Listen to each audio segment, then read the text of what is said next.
Hello everybody, very good morning to all of you.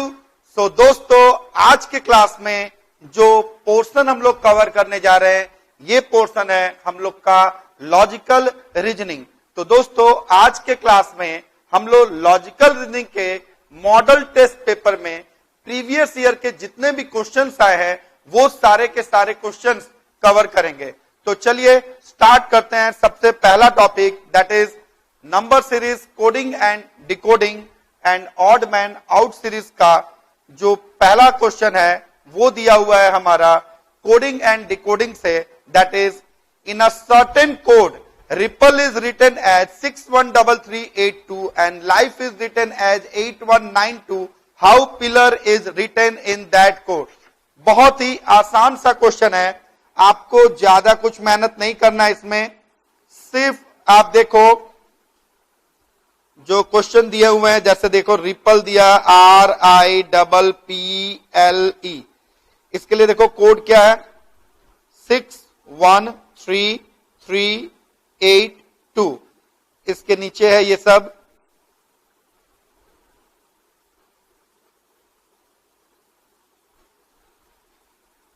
And life में देखो क्या दिया है,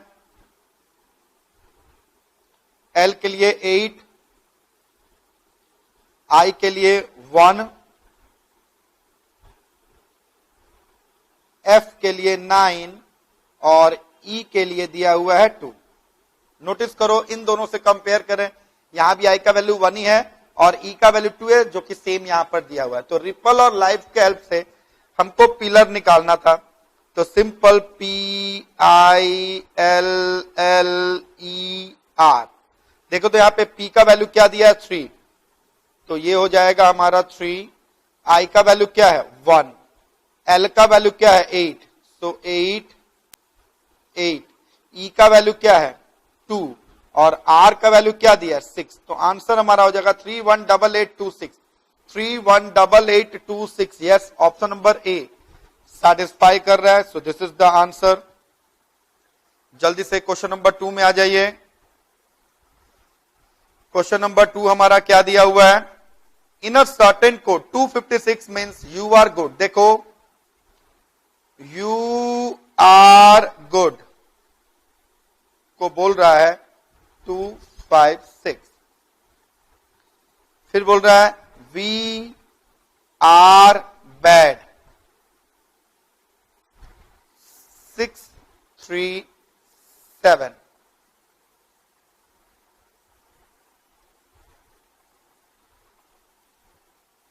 गुड एंड बैड,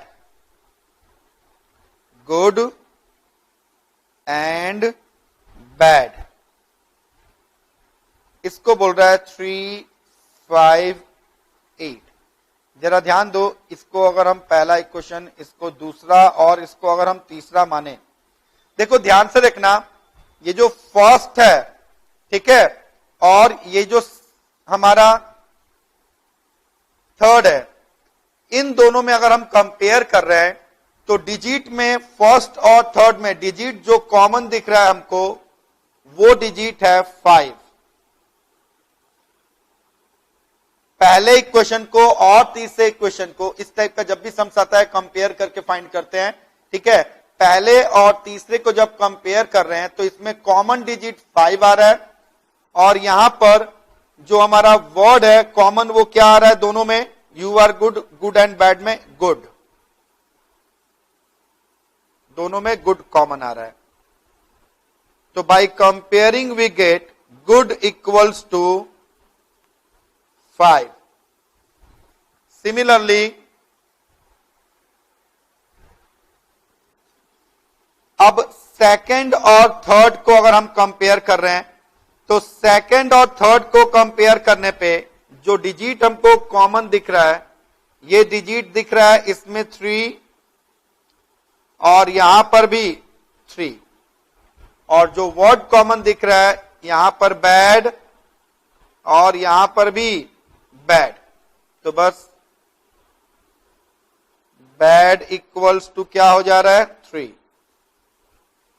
अब नोटिस करो, अगर गुड इक्वल्स टू 5 है, बैड इक्वल्स टू 3 है, तो आंसर हमारा डायरेक्ट एंड बराबर क्या हो जाएगा, एंड इक्वल्स टू आंसर हो जाएगा 8। सो द करेक्ट आंसर इज 8। हमारा क्या आंसर हो रहा है यहां पर 8। अगर हम पहले और दूसरे को कंपेयर करते हैं तो यहां दोनों में वर्ड जो है आर कॉमन हो रहा है, ठीक है, और डिजिट 6 कॉमन हो रहा है। इट मींस आर का वैल्यू 6 हो जाता, ठीक है। अगर आर पूछता तो उसका आंसर 6 देते। So by doing like this we get the answer and equals to 8। Book का ही सम्स है, काफी आसान है, कराया हुआ था। नेक्स्ट सम में आ जाइए। बोल रहा है लॉस को as loss equals to 1, 3, 5, 7 and gain equals to 2, 4, 6, 8. Therefore 8, 2, 1, 4, 6 equals to 8 का वैल्यू क्या दिया है n, यहां पर 2 का वैल्यू क्या दिया है g, 1 का वैल्यू क्या है L, 4 का वैल्यू क्या है A, 6 का वैल्यू क्या दिया है I। तो हमारा आंसर क्या हो गया NGLAI, NGLAI, yes option A. ये भी हमारे बुक का ही सम्स था, ये भी हमारे बुक का ही सम्स था। क्वेश्चन नंबर 3 ऑप्शन ए आ रहा है आंसर। जल्दी से कॉपी कर लीजिए। अभी क्वेश्चन नंबर 4 देखेंगे।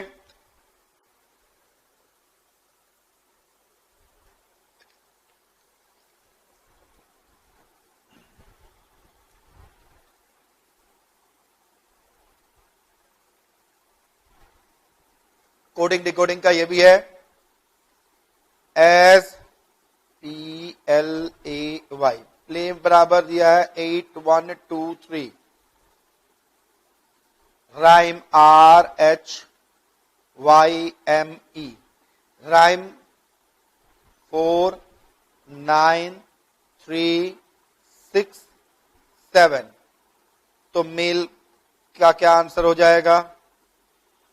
देखो M का वैल्यू यहां क्या दिया हुआ है 6, A का वैल्यू क्या है 2, L का वैल्यू क्या है 1 और E का वैल्यू क्या है 7। 6217, 6217, यस ऑप्शन ए हो गया ये भी आंसर।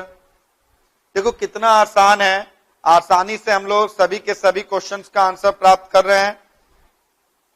बुक में सारा का सारा क्वेश्चंस मैंने करवाया हुआ था आप लोगों को ये सब।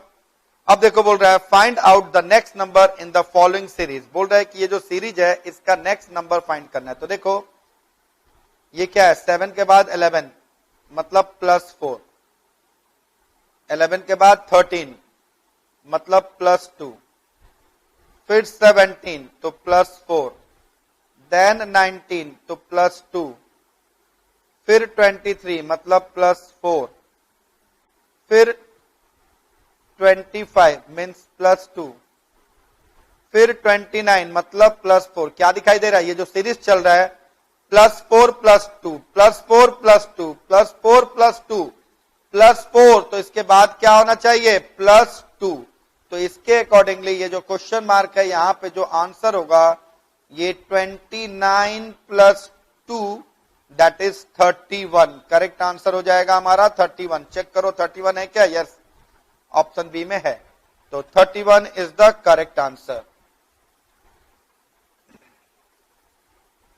नेक्स्ट में आ जाइए।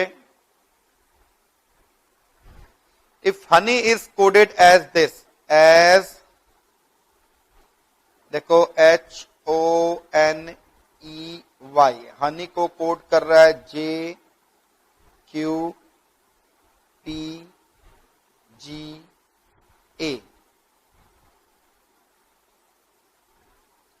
देखो ये सब में +2 दिख रहा है। H के बाद देखो IJ, O के बाद PQ, N के बाद OP, E के बाद FG, ठीक है। y के बाद ZA, मतलब सब में +2 +2 +2, जो पहला नंबर उसमें +2 ऐड करने पे ये आ जा रहा है। अब बोल रहा है क्या कि VCTIGVU,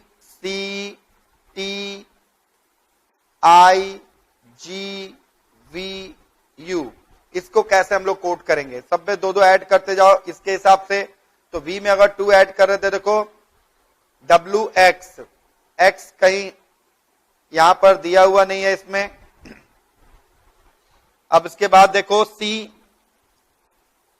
C देखो एक बार, C के बाद DE, तो देखो X के बाद E कहीं पे भी नहीं दिख रहा है, तो हिसाब से तो हमारा आंसर नन ऑफ दीज होना चाहिए था। यहां पे इसके accordingly answer none of these होना चाहिए। लेकिन इसमें अब देख रहे हैं क्या कि सब में अगर +2 +2 +2 है, तो क्या ये सब जो दिया हुआ है इसमें भी कोई रिलेशन दे रहा है क्या? तो देखो हम लोग देख रहे हैं कि पहला वाला जो हमारा यहां पे कारपेट दिया हुआ है, ठीक है, इसमें +2 करके या -2 करके कुछ भी करके यहां पे देखो ये नहीं हो रहा है। T अगर हम V में -2 अगर करते हैं तो ST UV -2 सीरीज अगर हम चलाएं तो यहां पर हमको T दिखाई दे रहा है। C से -2 करेंगे तो A दिखाई देगा। देखो तो यहां पे ये वाला तो नहीं हो रहा है, लेकिन ये दिखाई दे रहा है। T में देखो RST, तो यहां पर R दिखाई देगा। I से देख लो एक बार, G के बाद HI होता है, तो यहां पर G से 2 पहले E के बाद FG होता है। V से फिर 2 पहले देखो T होता है, और U से 2 पहले S होता है। तो देखो अगर हम -2 सीरीज चलाएं तो हमारा करेक्ट आंसर देखो टारगेट हो जाएगा, दैट इज दिस। ठीक है, तो याद रखिएगा एग्जाम में अगर ये दोनों ऑप्शन दिया रहे तो मोर सुटेबल हमारा टारगेट है, क्योंकि ये जो है इस कोड को सेटिस्फाई कर रहा है। यहां पे +2 सीरीज में दिखा रहा है, तो इसको जो है -2 सीरीज से जो है कोड किया हुआ है। ठीक है, लेकिन अगर मान लो ये टारगेट भी नहीं होता तब हमारा आंसर नन ऑफ दीज हो जाता।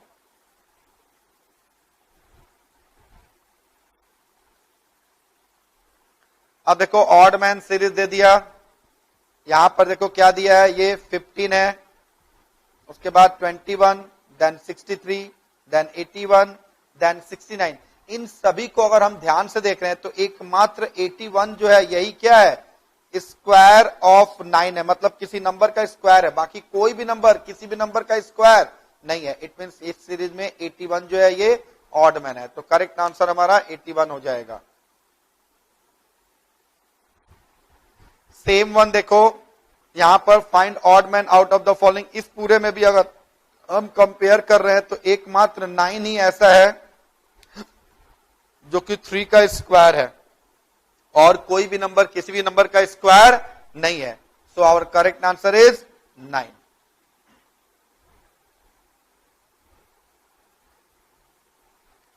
अभी जैसे देखो यहां पर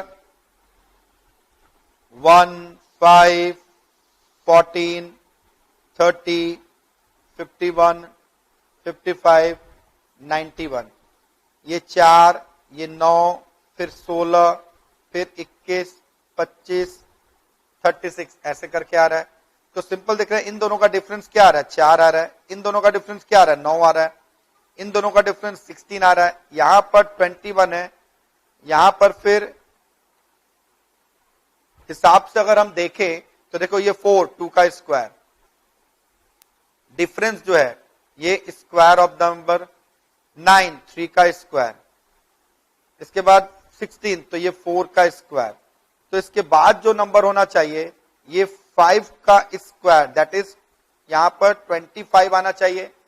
तो 30 के बाद 51 की जगह अगर 55 होगा, ठीक है, तो इसके बाद वाला के हिसाब से 6 का स्क्वायर देखो 36, 55 और 36 91 होता है क्या, यस होता है। इट मींस इस पूरे में जो ऑड है वो ये 51 है।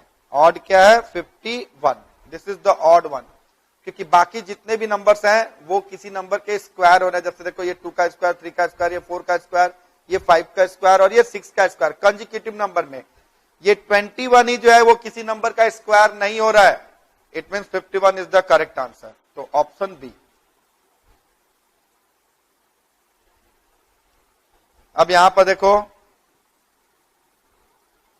5 है, 10 है, 17 है, 27 है, 37 है, 50 है, 65 है, फिर question mark, sorry question mark नहीं है, ये नॉर्मली है, तो ऑड मैन निकालना है अपने को।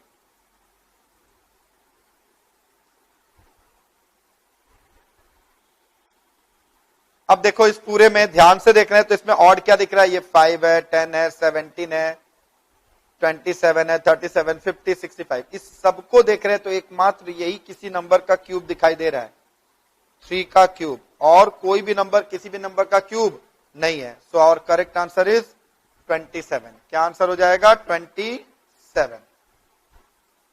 ये ऑड हो गया। अभी मिसिंग फिगर निकालना है तो देखो 4 है, फिर 16 है, 36 है, 64 है, 100 है। इसके बाद देखो ये 2 का स्क्वायर होता है, ये 4 का स्क्वायर है, ये 6 का, ये 8 का, ये 10 का, मतलब इवन नंबर का स्क्वायर हो रहा है 2, 4, 6, 8, 10। तो इसके बाद वाला मस्ट बी 12 का स्क्वायर, तो ये क्या हो जाएगा?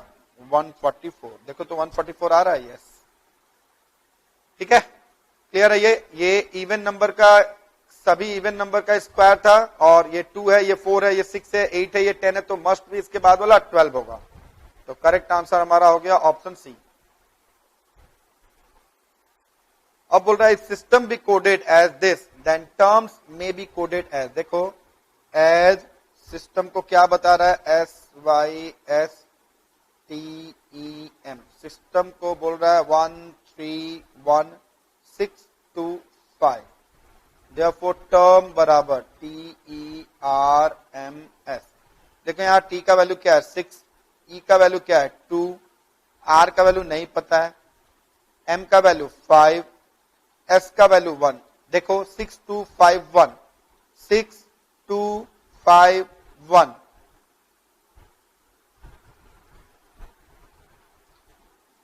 देखो पहला नंबर 6251, मिडिल हटा दो, यहां पे 6251,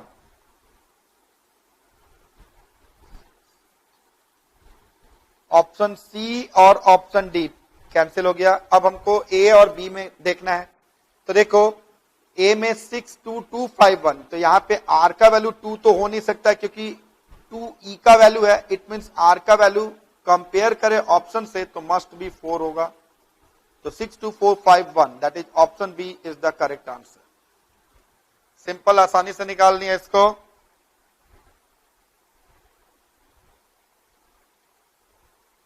अब बोल रहा है क्या कि SMADRAS, मद्रास को लिख रहे हैं NBESDT, तो दिल्ली को क्या लिखेंगे? DELHI। सिंपल, देखो M के बाद N, A के बाद B, D के बाद E, R के बाद S, A के बाद B, S के बाद T, तो D के बाद क्या होता है? E, E के बाद क्या होता है? F, L के बाद क्या होगा? L के बाद M, H के बाद I और I के बाद J, EFMIJ, EFMIJ, that is option B, EFMIJ, this is the answer। Simple, देखो ये सारे के सारे क्वेश्चन हम लोगों ने पहले ऑलरेडी सॉल्व किए हुए हैं, ठीक है। इस प्रकार देख लो, हम लोगों ने number series, odd man out, coding decoding, जो हमारा पहला चैप्टर है लॉजिकल रीजनिंग का, इसके जो प्रीवियस टर्म में जितने भी क्वेश्चंस आए थे ये सारे के सारे हम लोगों ने सॉल्व कर लिए।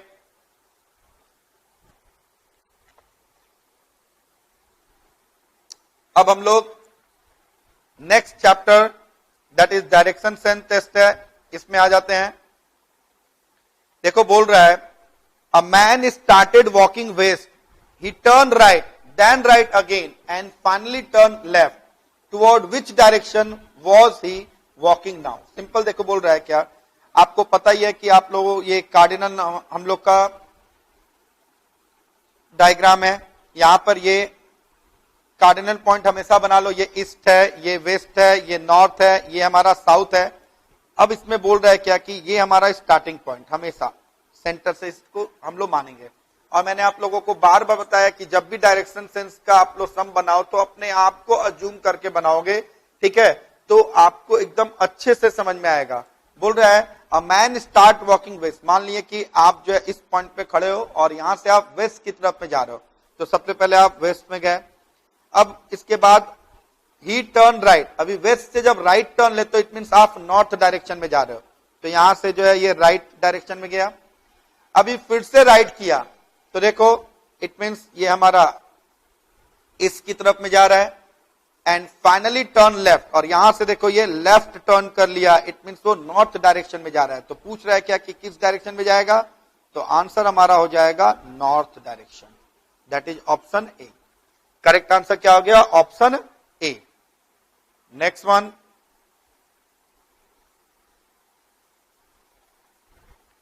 बोल रहा है A start from a point and walk 2 kilometre, एक बंदा मान लिए कि इस पॉइंट से स्टार्ट किया है, मान लिए कि बंदा इस पॉइंट से स्टार्ट किया है, ठीक है, ये हम लोग का कार्डिनल डायग्राम है, this is east, this is west, this is north, this is south, मान लिए कि बंदा इस पॉइंट से स्टार्ट किया और 2 किलोमीटर नॉर्थ की तरफ में जा रहा है, तो ये हमारा नॉर्थ में 2 किलोमीटर गया, इसके बाद वो लेफ्ट टर्न ले रहा है और 1 किलोमीटर जा रहा है, तो नॉर्थ से लेफ्ट हमारा वेस्ट की तरफ में होता है, ठीक है, तो यहाँ पे ये वेस्ट में 1 किलोमीटर गया, देन अगेन टर्न लेफ्ट, अब यहां से वेस्ट से लेफ्ट अगर टर्न ले रहा है इट मींस टुवर्ड्स साउथ वो जा रहा है, और अब की बार वो 2 किलोमीटर डिस्टेंस कवर किया, तो देखो स्टार्टिंग से 2 फिर 1 फिर 2, अब बोल रहा है find in which direction he is going now, किस डायरेक्शन में जा रहा है, तो देखो सिंपल देख रहे हैं कि वो किधर जा रहा है, साउथ डायरेक्शन में जा रहा है, किस डायरेक्शन में जा रहा है, साउथ डायरेक्शन, तो हमारा आंसर क्या हो जाएगा, साउथ। लेकिन इसी क्वेश्चन को अगर वो पूछ देता कि स्टार्टिंग पॉइंट से वो किस डायरेक्शन में जा रहा है, तो स्टार्टिंग पॉइंट से वो वेस्ट की तरफ में जा रहा है, क्योंकि एग्जैक्ट डिस्टेंस कवर किया और यहां से इधर जो है ये वेस्ट डायरेक्शन को शो कर रहा है, तो हमारा आंसर क्या हो जाता है, वेस्ट। लेकिन अगर पूछ रहा है कि किस डायरेक्शन में जा रहा है तब हम लोग इसको साउथ बोलेंगे, तो इसका आंसर हो गया हमारा साउथ। सम नंबर 3 में जल्दी से आ जाइए, बोल रहा है a man is moving 4 kilometre south, मान लीजिए कि बंदा यहां पर खड़ा है, 4 किलोमीटर साउथ की तरफ में गया, देन टर्न लेफ्ट, साउथ से लेफ्ट टर्न कर रहा है, इट मींस वो ईस्ट की तरफ में जा रहा है, एंड मूव 2 किलोमीटर, और यहां से ये 2 किलोमीटर गया, and turn again to the right, इसके बाद फिर राइट टर्न लिया है, और इसके बाद बोल रहा है क्या कि किस डायरेक्शन में वो मूव कर रहा है, तो सिंपल बात बताओ कि ये किस डायरेक्शन में मूव कर रहा है, yes the correct answer is south direction. क्या आंसर हो जाएगा, south.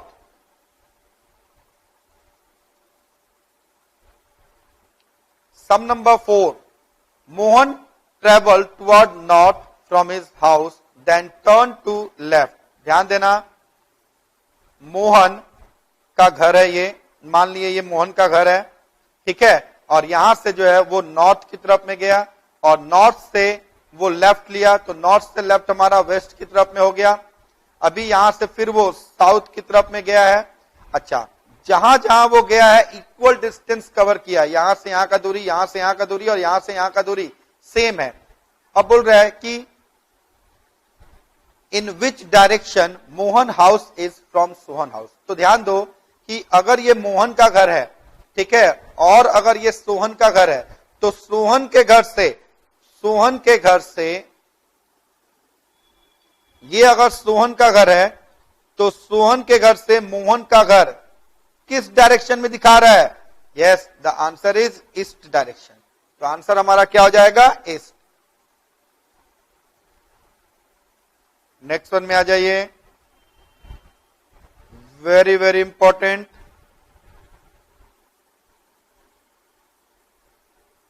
Shyam see the rising sun behind the tower, देखो मान लिए कि ये हमारा टावर है, टावर के बिहाइंड में राइजिंग सन, और हमको पता है कि sun rises in the east, it means ये हमारा राइजिंग सन ईस्ट में हो गया, अच्छा, and setting sun behind the railway station, और सेटिंग सन को रेलवे स्टेशन के पीछे देख रहा है, तो अगर हमारा सेटिंग सन है तो वो वेस्ट में होगा, तो अगर ये सेटिंग सन यहां पर होगा तो रेलवे स्टेशन मस्ट भी यहां होगा, तभी इसके बिहाइंड में सेटिंग सन है, अच्छा। अब बोल रहा है क्या, फ्रॉम हिज हाउस, और मान लिए कि जो रेलवे स्टेशन है उससे थोड़ा सा डिस्टेंस पे ये श्याम का हाउस है, अब पूछ रहा है क्या, what is the direction of tower from railway station. तो एक सिंपल सा बात बताओ, अगर ये रेलवे स्टेशन है और इसको हमने टावर माना है, तो रेलवे स्टेशन से टावर का जो डायरेक्शन है वो किस डायरेक्शन में है। यस, अगर ये हमारा वेस्ट है तो दिस मस्ट बी ईस्ट, तो हमारा आंसर क्या हो जाएगा, ईस्ट डायरेक्शन। क्या आंसर हो जाएगा, ईस्ट डायरेक्शन। सिंपल, फिर से देख लो एक बार। Shyam sees the rising sun behind the tower. मान लिए ये टावर है, ठीक है, टावर के बिहाइंड में राइजिंग सन है और sun rises in the east हम लोग को पता है, और setting sun behind the railway station, तो सेटिंग सन वेस्ट में होता है और ये रेलवे स्टेशन के बिहाइंड में है, तो सेटिंग सन अगर ये होगा तो रेलवे स्टेशन मस्ट भी ये होगा। और मान ली कि ये श्याम का घर है, तो रेलवे स्टेशन से टावर जो है वो ईस्ट डायरेक्शन में है।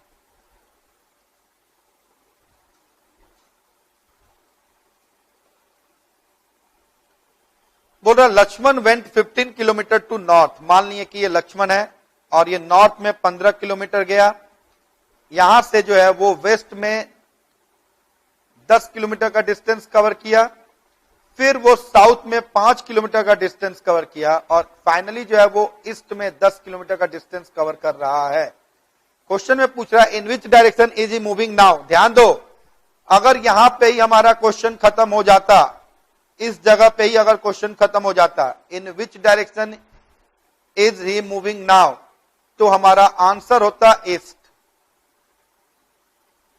लेकिन अगर ये पूछता है कि फ्रॉम हिज ओरिजिनल प्लेस, तो ओरिजिनल प्लेस तो ये था और यहां से वो एक्यूरेट अभी इस पोजीशन पे है, इट मींस वो कहां पे है, नॉर्थ में है। याद रखिएगा, इस तरह के क्वेश्चन के दो आंसर्स पूछे जाते हैं। एक पूछता है कि किस डायरेक्शन में मूव कर रहा है, तो अगर किस डायरेक्शन में मूव कर रहा है मतलब ये आगे बढ़ जाएगा तो आंसर ईस्ट होगा। लेकिन अगर ओरिजिनल प्लेस से अगर पूछेगा तो आंसर हमारा नॉर्थ हो जाएगा। दैट इज वाई हमने यहां पर इसके ऑप्शंस नहीं दिए, क्योंकि मेरे को इस क्वेश्चन के दो आंसर समझाने थे। अगर नाउ तक बोलता तो आंसर ईस्ट होता, ओरिजिनल प्लेस से पूछेगा तो आंसर हमारा नॉर्थ हो जाएगा। होप समझ में आ गया होगा ये। नेक्स्ट वन बोल रहा है a man is facing east. Facing east मतलब जो है ईस्ट की तरफ में फेस कर रहा है। Then it turn left. Notice करना, अगर आप ईस्ट की तरफ में फेस करके लेफ्ट टर्न अगर लेते हो, ठीक है, तो आप अगर जाओगे कहीं पे भी तो वो नॉर्थ डायरेक्शन होगा। क्या होगा, नॉर्थ डायरेक्शन। तो देखो बंदा यहां पर था, ईस्ट की तरफ में फेस करके लेफ्ट टर्न ले लिया, मतलब जो है ये नॉर्थ डायरेक्शन में जा रहा है। नॉर्थ डायरेक्शन में 10 मीटर गया, यहां से राइट टर्न लिया, राइट टर्न में 5 मीटर गया, यहां से ये फिर से साउथ डायरेक्शन में 5 मीटर गया है, और फिर एट लास्ट वेस्ट में वो 5 मीटर जा रहा है। ध्यान दो, फिर से वो इतना इक्वल डिस्टेंस कवर कर रहा है। सेम वही ओरिजिनल प्लेस से वो कहां पर है, ओरिजिनल प्लेस से वो नॉर्थ डायरेक्शन में है। क्वेश्चन पूछेगा कि ओरिजिनल प्लेस से कहां पर है, तो नॉर्थ डायरेक्शन में है। और अगर ये पूछता है कि अभी वो किस डायरेक्शन में मूव कर रहा है, तो आंसर हो जाएगा वेस्ट। ओरिजिनल प्लेस से नॉर्थ और किस डायरेक्शन में मूव कर रहा है, तो आंसर होगा वेस्ट। नेक्स्ट वन बोल रहा है एक्स वॉक साउथवर्ड। एक्स जो है साउथवर्ड वॉक कर रहा है, मतलब ये साउथ हो गया। एंड देन टर्न राइट, यहां से जो है ये राइट टर्न लिया, मतलब वेस्ट की तरफ में गया। उसके बाद लेफ्ट टर्न ले रहा, मतलब फिर से साउथ की तरफ में हो गया। देन राइट, और उसके बाद फिर राइट टर्न कर रहा है। इट मींस अभी वो किस डायरेक्शन में मूव कर रहा है, तो आंसर होगा वेस्ट डायरेक्शन। क्या हो जाएगा, वेस्ट डायरेक्शन।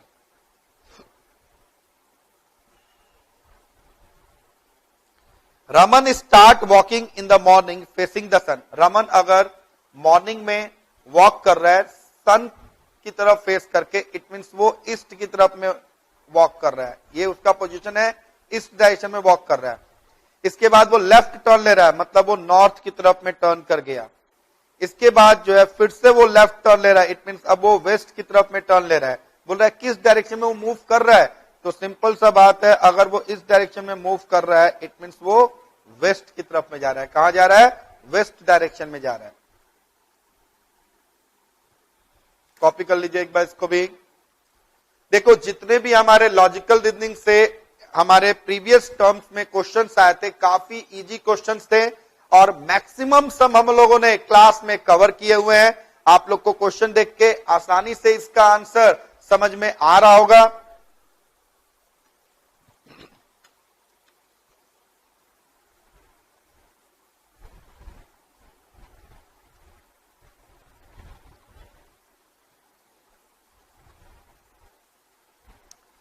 देखो ये भी इंटरेस्टिंग है, ये प्रॉपर्टी मैंने आप लोगों को सिखाया था।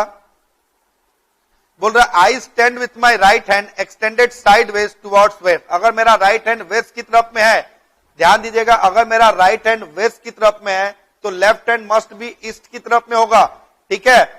अब बोल रहा है क्या, in which direction will my back be. तो याद रखिएगा कि अगर हमारा राइट हैंड साउथ है तो लेफ्ट हैंड नॉर्थ होगा, और हमारा फेस जो है वो ईस्ट की तरफ में होगा, तो our back must be in west direction. तो आंसर क्या हो जाएगा, वेस्ट डायरेक्शन। सिंपल, मैं फिर से बता रहा हूं, अगर हमारा राइट हैंड साउथ डायरेक्शन को इंडिकेट करता है तो लेफ्ट हैंड हमारा नॉर्थ डायरेक्शन को इंडिकेट करेगा, और हमारा जो फेस जो है, फ्रंट पोर्शन जो है वो ईस्ट डायरेक्शन को इंडिकेट करेगा, तो our back must be indicating west direction. अब बोल रहा है you go north turn right. आप यहां पर सपोज हो और यहां से आप नॉर्थ डायरेक्शन में गए, यहां से आप राइट टर्न ले लिए, राइट टर्न लेने के बाद फिर से आप राइट टर्न ले रहे हो, तो नॉर्थ से राइट टर्न आपका ईस्ट होता है, ईस्ट से फिर से राइट टर्न आपका साउथ होता है, और इसके बाद आप लेफ्ट में जा रहे हो तो साउथ से लेफ्ट आपका फिर से ईस्ट डायरेक्शन हो जाएगा। तो our answer is east direction. किस डायरेक्शन में आप मूव कर रहे हो, तो आंसर हो जाएगा ईस्ट डायरेक्शन।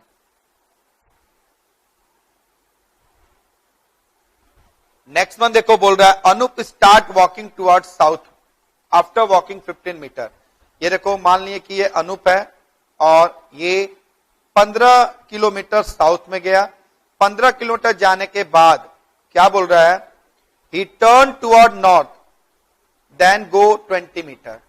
यहां पर देखो 15 किलोमीटर जाने के बाद वो नॉर्थ की तरफ में टर्न करके पूरा 20 किलोमीटर गया, मतलब यहां से यहां तक का जो दूरी है वो 20 किलोमीटर है। क्या है, 20 किलोमीटर। तो अगर ये यहां से यहां तक, यहां से स्टार्ट किया था अप टू यहां तक का दूरी अगर 15 है, तो यहां से यहां तक का दूरी जो है वो 5 किलोमीटर होगा। अब यहां से जाने के बाद क्या बोल रहा है, after that he go 10 metre toward east. यहां से 10 मीटर वो ईस्ट की तरफ में गया, देन 5 मीटर टुवर्ड साउथ। यहां से फिर से वो 5 मीटर जो है वो साउथ की तरफ में गया है। In which direction is he from the original position. तो नोटिस करना एक बार, ये ओरिजिनल पोजीशन था इसका और एग्जैक्ट वो अभी इस जगह पे है। तो अगर ये पूछता कि किस डायरेक्शन में वो मूव कर रहा है, तब तो आंसर हमारा साउथ होता। लेकिन अगर ओरिजिनल पोजीशन से पूछ रहा है तो ओरिजिनल पोजीशन से ये जो है एग्जैक्ट अभी इस पोजीशन पे है, इट मींस ईस्ट डायरेक्शन में है। किस डायरेक्शन में है वो, ईस्ट डायरेक्शन में। तो उसका आंसर क्या हो जाएगा, east. Correct answer is east.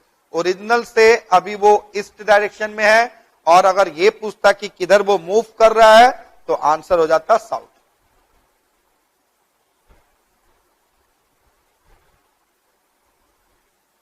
Next one देखो क्या बोल रहा है, रहीम स्टार्टेड फ्रॉम पॉइंट एक्स। मान लिए कि ये रहीम है, एक्स पॉइंट से स्टार्ट किया और स्ट्रेट गया है 5 किलोमीटर वेस्ट की तरफ में। यहां से स्ट्रेट 5 किलोमीटर ये वेस्ट में गया, यहां से वो लेफ्ट टर्न लिया, इट मींस वेस्ट से लेफ्ट हमारा साउथ हो गया।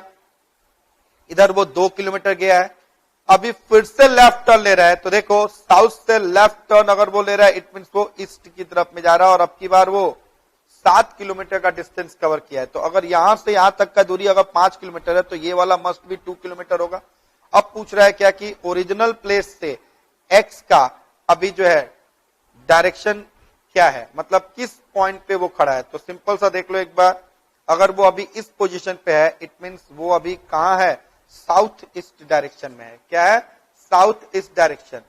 नोटिस करना, अगर इस तरह से क्वेश्चन दिया है तो साउथ ईस्ट डायरेक्शन बोल रहा है, लेकिन अगर मान लो नॉर्थ, साउथ, ईस्ट, वेस्ट अगर बोलता तो आंसर हमारा केवल ईस्ट हो जाता। हम बोलता कि किस डायरेक्शन में मूव कर रहा है तो आंसर क्या देते, ईस्ट डायरेक्शन में मूव कर रहा है। मैं फिर से बता रहा हूं, क्वेश्चन में अगर इस तरह से पूछा है तब हम लोग जो है ये डिस्टेंस के अकॉर्डिंगली इसको साउथ ईस्ट बोल रहे हैं, ठीक है, क्योंकि अगर ये 5 है, ये 2 है, और ये वाला 5 होगा, ये 2 है, तो इसके मीडियम में अप्रॉक्स जो है ये कर रहा है, इट मींस ये साउथ ईस्ट डायरेक्शन में मूव कर रहा है। लेकिन अगर मान लो कि north east, south west, east west ऐसे करके नहीं दिया रहता, direct north east, south west अगर बोलता तो हमारा आंसर हो जाता कि किस डायरेक्शन में मूव कर रहा है, तो वो ईस्ट डायरेक्शन में मूव कर रहा है।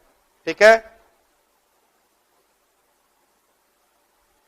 नेक्स्ट वन आ जाइए। A man started to walk east. मान लीजिए कि ये बंदा है ईस्ट की तरफ में मूव कर रहा है। After moving certain distance he turn to his right. Certain distance move करने के बाद वो राइट टर्न लिया, इट मीन्स वो साउथ की तरफ में टर्न किया है। After moving a little he turn now to his left. ठीक है, एक सेकेंड।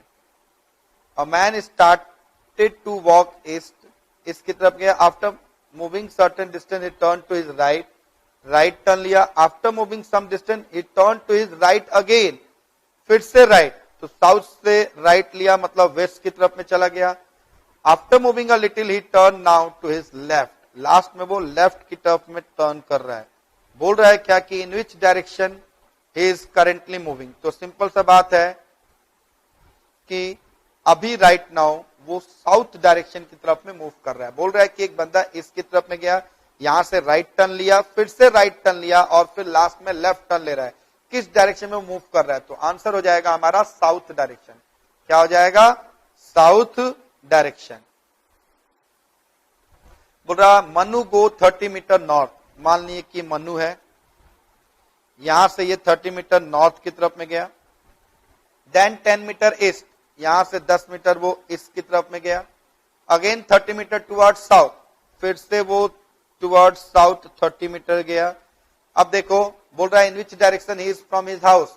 मान लिए ये मनु का घर था और ये एग्जैक्ट इस पोजीशन पे है, तो मनु के घर से ये वाला पोजीशन किस डायरेक्शन में है? तो आंसर हो जाएगा ईस्ट। ठीक है, मनु के घर से अभी इसका जो पोजीशन है, ठीक है, जहां पे अभी वो है वो ईस्ट डायरेक्शन आ रहा है। ठीक है, in which direction he is from house, अपने घर से वो ईस्ट डायरेक्शन की तरफ में है। और अगर ये पूछता है कि किस डायरेक्शन में वो मूव कर रहा है तो आंसर हो जाता साउथ। होप एकदम अच्छे से आप लोग को डायरेक्शन सेंस वाले भी क्वेश्चन जितने भी हमारे मॉडल टेस्ट पेपर में लास्ट प्रीवियस टर्म्स के अंदर दिए गए थे, सारे के सारे आप लोगों को समझ में आ गए होंगे। अब हम लोग जो टॉपिक करने जा रहे हैं, ये वाला हम लोग का टॉपिक है सीटिंग अरेंजमेंट। क्या है? Seating arrangement. ये हम लोग का सीटिंग अरेंजमेंट का सम्स है। देखो सबसे पहला नंबर सम बोल रहा है 5 boys A B C D E are sitting in a row. 5 बच्चे हैं A B C D E, row wise बैठे हुए हैं। ये हमारा लेफ्ट है, ये हमारा राइट है, ये आप सबको पता है। ये पहला बच्चा, दूसरा, तीसरा, चौथा और पांचवा। अच्छा, A is to the right of B. Simple देखो ए बी के राइट में बैठा है तो हम वर्बली एक बार बना ले, यहां पे बी, यहां पर ए। अच्छा, and E is to the left of B, और ई बी के लेफ्ट में है। तो अगर ये बी है और ये ए है और ई बी के लेफ्ट में अगर बैठा है तो ये यहां पर ई का पोजीशन हो जाएगा। But to the right of C, बोल रहा है ई बी के लेफ्ट में बैठा है लेकिन सी के राइट में, इट मीन्स यहां मस्ट बी सी होगा, तभी तो सी का राइट ई होगा हमारा। अच्छा, A is to the left of D, और ए डी के लेफ्ट में बैठा है। तो देखो 4 बच्चे यहां पर बैठ गए हैं, तो एकमात्र जो बचा है वो डी है और वो यहां पर होगा, तभी डी के लेफ्ट में ए आएगा। अब देखो पोजीशन हमारा सी ई बी ए डी, देखो C E B A D. अब पूछ रहा है क्या? Who is second from the left and. Left and से सेकंड में कौन सा है? तो देखो तो लेफ्ट एंड ये है, इसके सेकंड में कौन है? तो आंसर हो जाएगा E. E is the second from the left. Answer क्या हो जाएगा? E is the second from the left. Hope एकदम क्लियर हो गया होगा ये भी। अभी sum number 2। Sum number 2 already हम लोगों ने बना लिया है। ये क्वेश्चन हम लोगों ने अपने मैथ में भी किया था, जब मैं मैराथन जब करा रहा था लॉजिकल रीजनिंग का, उसमें भी ये वाला क्वेश्चन मैंने कराया था। बोल रहा है 5 सीनियर बंदे हैं are living in a multi storeyed building, जो कि मल्टी स्टोर्ड बिल्डिंग में है। Mister Muan lives a flat above mister Ashokan. मान लीजिए कि ये मुआन है और ये अशोकन है। मुआन अशोकन के घर से ऊपर है।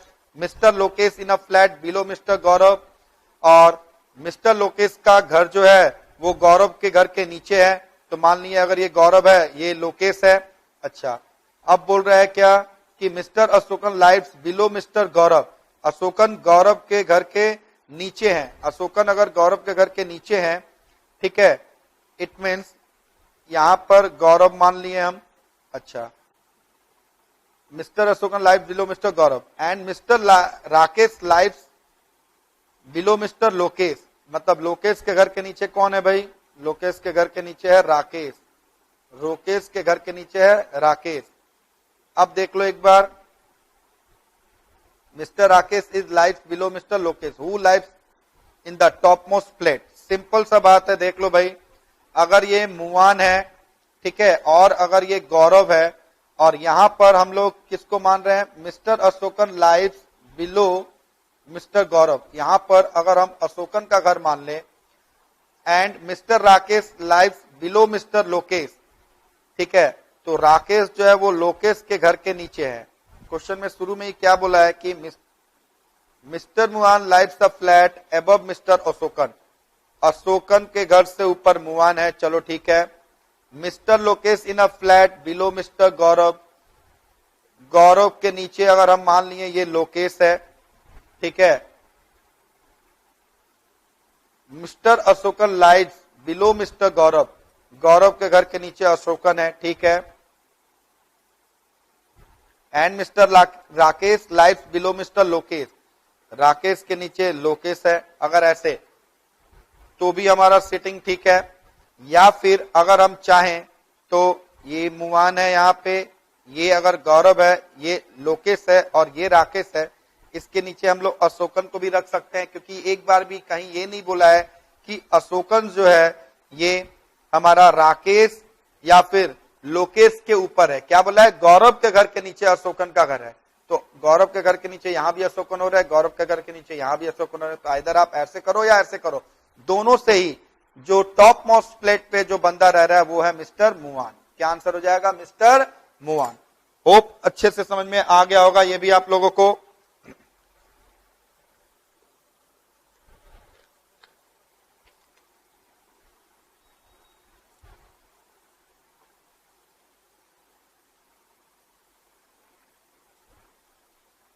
बोल रहा है 6 children A, B, C, D, E, F are standing in a रो।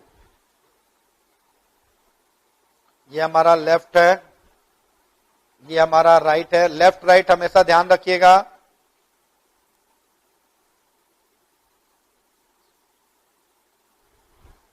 ठीक है, अब क्या बोल रहा है? B is between F and D। Simple मान लिए कि F और D के बीच में B है। चलो, अब E is between A and C। E A और C के बीच में है, तो अगर हम मान लिए ये A है और ये C है, तो E यहां पर मान लिए। अब ये इस तरफ में होगा या इस तरफ में, ये हमको नहीं पता है। A does not stand next to F। Okay, अभी क्लियर हो गया कि A F के नेक्स्ट में नहीं है, मतलब ना ही इधर है और ना ही इधर है। और D इनफैक्ट D के भी नहीं है, मतलब ये इस तरफ में तो होगा ही नहीं। इट मीन्स यहां पर ये पोजीशन A, E, C ऐसे आएगा। अब देखो, C does not stand next to D, C D के नेक्स्ट में नहीं है। F is between which pair, fine. तो सिंपल सा देखो, कंडीशन हम लोग ये जो रखें, अगर हम यहां पर A रखें, यहां पर E रखें, यहां पर C रखें, यहां पर F, यहां पर B को और यहां पर D को, तो देखो B F और D के बीच में बैठा है, ये भी कंडीशन वैलिड हो रहा है। E A और C के बीच में बैठा है, ये भी वैलिड हो रहा है। A does not stand next to F और D, देखो F और D के नेक्स्ट में A नहीं बैठा है, ये भी समझ में आ रहा है। C does not stand next to D, C D के नेक्स्ट में नहीं है, ये भी क्लियर है। तो बोल रहा है F is between which pair, F किस पेयर में है? तो सिंपल F जो है B और C के बीच में दिखाई दे रहा है क्या? तो आंसर क्या हो जाएगा? F is between B and C, that is option B। F is between B and C। याद रखिए, B और C हो या C और B हो, बात एक ही है, कोई दिक्कत वाली बात नहीं है। तो इसका भी आंसर हमारा हो गया ऑप्शन बी। नेक्स्ट क्वेश्चन में आइए। 5 बच्चे हैं, रो वाइज बैठे हैं। ये हमारा राइट है, ये हमारा लेफ्ट है। 1 2 3 4 5। अच्छा, अब बोल रहा है क्या, S is sitting next to P. S P के बाद में बैठा है। तो मान लिया अगर ये हमारा पी है तो उसके बाद एस बैठा है, बट नॉट टी। ध्यान देना, एस पी के बाद बैठा है लेकिन टी के बाद नहीं बैठा है। इसका मतलब कि टी के बाद अगर नहीं है तो टी से पहले हो सकता है, इसको हम टी मान लें। K is sitting next to R. K R के नेक्स्ट में है, ठीक है। Who is sitting on the extreme left. अब ध्यान दो, आर क्या है, एक्सट्रीम लेफ्ट पे है। तो ये अगर पोजीशन आर अगर हो गया एक्सट्रीम लेफ्ट, और के बोल रहा है क्या कि K is sitting next to R, तो आर के नेक्स्ट में यहां पर के हो गया, मस्ट बी। अच्छा, अब बोल रहा है क्या, T is not sitting next to के।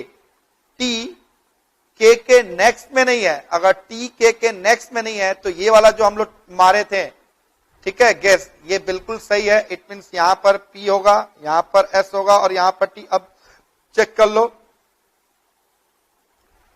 S is sitting next to P. देखो तो पी के बाद एस बैठा है, हाँ ठीक है, बट नॉट टी, लेकिन टी के बाद नहीं बैठा है, ठीक है, टी से पहले बैठ सकता है।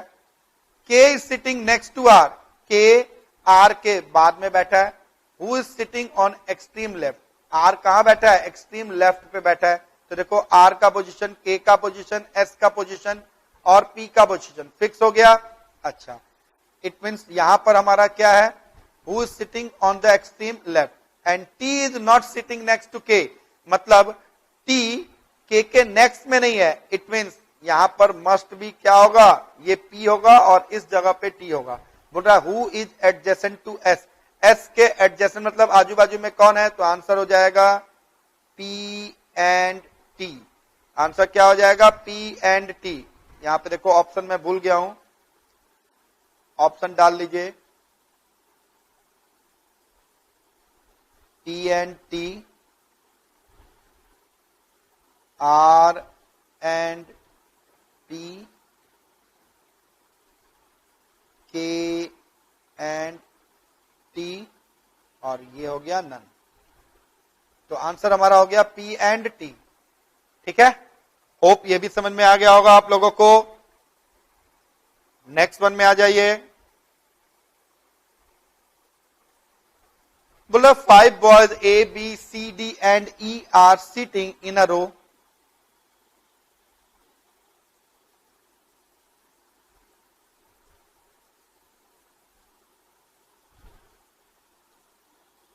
ये हमारा लेफ्ट है, ये हमारा राइट है।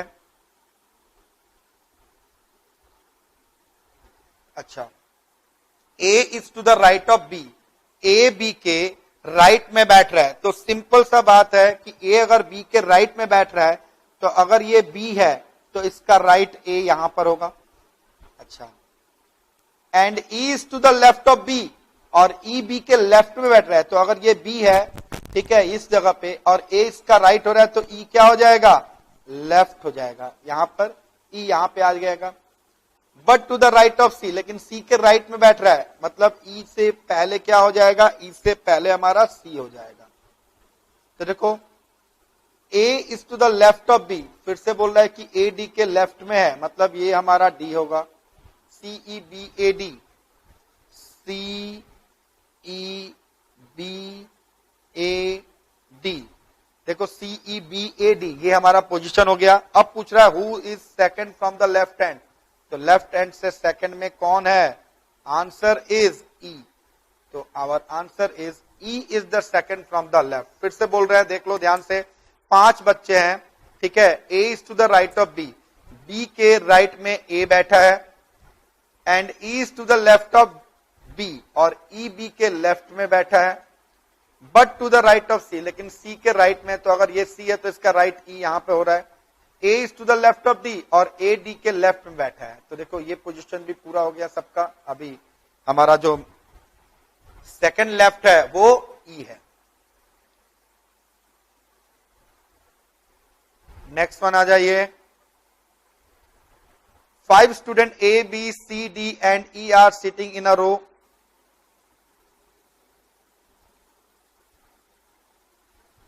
राइट हो गया, ये हमारा लेफ्ट हो गया। D is on the right of E, D E के राइट में बैठा है, ठीक है। अच्छा, डी अगर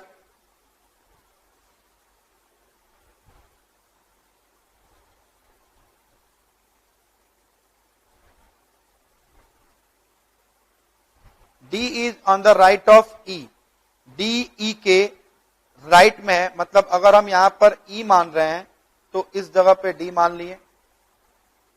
B is on the left of E, E के लेफ्ट में बी है, तो इस पोजीशन पे हमको बी रखना होगा। But on the right of A, मतलब बी ई के लेफ्ट में है लेकिन ए के राइट में है, तो यहां पर ए हो गया। अभी ए बी ई डी हो गया। डी इज नेक्स्ट टू सी, अब क्या बोल रहा है, डी सी के नेक्स्ट में है, तो इट मीन्स यहां पर ई से पहले सी रखना पड़ेगा, तभी डी सी के नेक्स्ट में होगा, ऑन इज लेफ्ट। ध्यान दो, डी का लेफ्ट सी हो रहा है। The student in the middle is, तो अरेंजमेंट हमारा सिटिंग क्या हो रहा है, ए बी ई सी और डी। तो बोल रहा है कि the student in the middle is, middle में कौन सा स्टूडेंट है, आवर आंसर इज ई। जो मिडिल में स्टूडेंट है वो है ई। क्या आंसर हो जाएगा, ई। यस, 5 बच्चे थे, A B C D E. D जो है ये E, D is on the right of E, मान लिए ये ई है, इसके राइट में डी बैठा हुआ है। B is on the left of E, B E के लेफ्ट में बैठा हुआ है, but on the right of A, लेकिन ए के राइट में बैठा हुआ है। D is next to C, D C के बाद बैठा है, इट मीन्स ई और डी के बीच में सी बैठा है। अभी मिडिल पूछ रहा था, तो भाई मिडिल में हमारा ई हो गया। होप एकदम अच्छे से समझ में आ गया होगा ये। अब देखो काफी इंटरेस्टिंग है, बोल रहा है 5 person are standing in a line, one of the 2 person at the extreme end is a professor and the other is a businessman.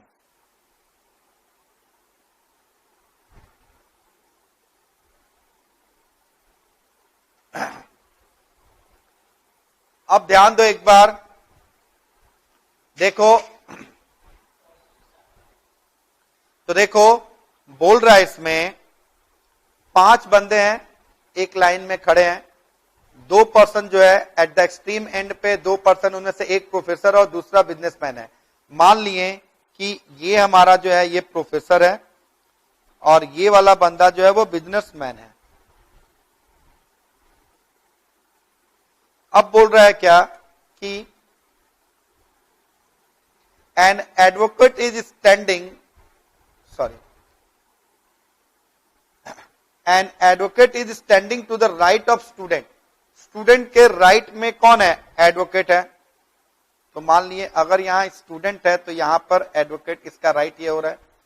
अच्छा, an author is to the left of businessman, ठीक है, author businessman के left में है। तो अगर ये हमारा बिजनेसमैन है तो इसका लेफ्ट ये होगा, तो इसको हम ऑथर मान लें। Author is to the left of businessman, the student is between the professor and advocate. चलो अब पोजीशन एकदम अच्छे से क्लियर हो गया कि स्टूडेंट के राइट में एडवोकेट था और स्टूडेंट जो है प्रोफेसर और एडवोकेट के बीच में है, प्रोफेसर और एडवोकेट के बीच में। इट मींस अगर यहां पी है तो यहां मस्ट बी एस और ये हमारा एडवोकेट हो जाएगा ए। एडवोकेट को ए से डिनोट कर रहे हैं, ए डी बोल देते हैं, चलो स्टूडेंट को एस टी बोल देते हैं।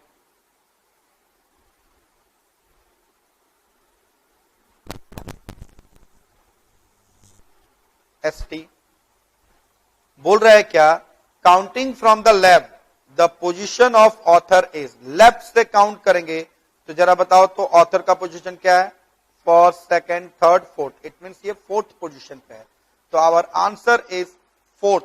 क्या हो जाएगा, फोर्थ पोजीशन। सिंपल, ध्यान दो, 5 बंदे थे, 2 एक्सट्रीम एंड पे प्रोफेसर और बिजनेसमैन है। आप ऐसे कर सकते हो कि जहां पे प्रोफेसर बैठा है आप वहां पे बिजनेसमैन को भी कर सकते हो, यहां बिजनेसमैन और यहां पे प्रोफेसर। अच्छा, अब उसके बाद बोल रहा है क्या कि स्टूडेंट जो है वो बिटवीन प्रोफेसर एंड एडवोकेट, तो अगर हम यहां पर स्टूडेंट को यहां पर प्रोफेसर को रखे हैं तो स्टूडेंट यहां आएगा, एडवोकेट यहां आएगा, ऐसा करते ही ये वाला जो है एक्सट्रीम एंड पे प्रोफेसर का पोजीशन जो है इनवैलिड हो जाएगा। इट मींस ये पोजीशन हमारा करेक्ट नहीं होगा, यही वाला पोजीशन हमारा करेक्ट होगा अगर यहाँ प्रोफेसर मानेंगे और यहाँ पे अगर बिजनेसमैन मानेंगे, तभी स्टूडेंट इन दोनों के बीच में आएगा। और इसके बाद देखो ऑथर जो है बिजनेसमैन के लेफ्ट में है, ठीक है, और ये भी मेंशन किया गया है कि advocate is standing to the right of student, student के राइट में एडवोकेट है। तो देखो अगर बिजनेसमैन के लेफ्ट में ऑथर है, स्टूडेंट के राइट में एडवोकेट है, ठीक है, और स्टूडेंट प्रोफेसर और एडवोकेट के बीच में, तो यही वाला हमारा जो डायग्राम है वो बिल्कुल सही है। इट मींस फोर्थ पोजीशन हमारा करेक्ट आंसर। चलिए नेक्स्ट जो है ये लास्ट टर्म है इसका, बोल रहा है Parik is sitting between Babita and Narendra, Ashok is sitting between Chitra and Pankaj, Chitra is immediate left of Babita, who is immediate right of Babita. Answer पूछा है if all are sitting on a circle. तो भाई चलो पहले एक सर्कुलर डायग्राम बना लें, ये सर्कल है, सर्कल में बोल रहा है क्या कि Parik is sitting between Babita and Narendra. तो अगर हम मान लिए कि ये पारिक है और यहां पर अगर मान लिए कि ये बबीता है और ये अगर नरेंद्र है, ठीक है, अब बोल रहा है क्या Ashok is sitting between Chitra and Pankaj. अब ये अगर अशोक है और यहां पर अगर चित्रा है और यहां पर अगर पंकज है, ठीक है, एक बार के लिए रफ मान रहे हैं, Chitra is immediate left of Babita, चलो बबीता के इमीडिएट लेफ्ट में देखो चित्रा है, ठीक है, who is immediate right of Babita, तो बबीता के इमीडिएट राइट में कौन है, अगर ये बबीता का लेफ्ट है तो बबीता का राइट कौन सा हो रहा है, यस पारिक, तो आंसर क्या हो जाएगा Parik. So the correct answer is Parik. देखो कितना आसानी से हो गया। वर्बली जब भी इस तरह का क्वेश्चन है तो पहले अज्यूम कर लो, अगर हमारा जम्पसन राइट है देन ओके, अगर नहीं है तो फिर हम लोग चेंज करेंगे। जैसे यहाँ पे बोल रहा था क्या कि पारिक बबीता और नरेंद्र के बीच में है, तो यहां बबीता कर दिए या नरेंद्र कर दिए।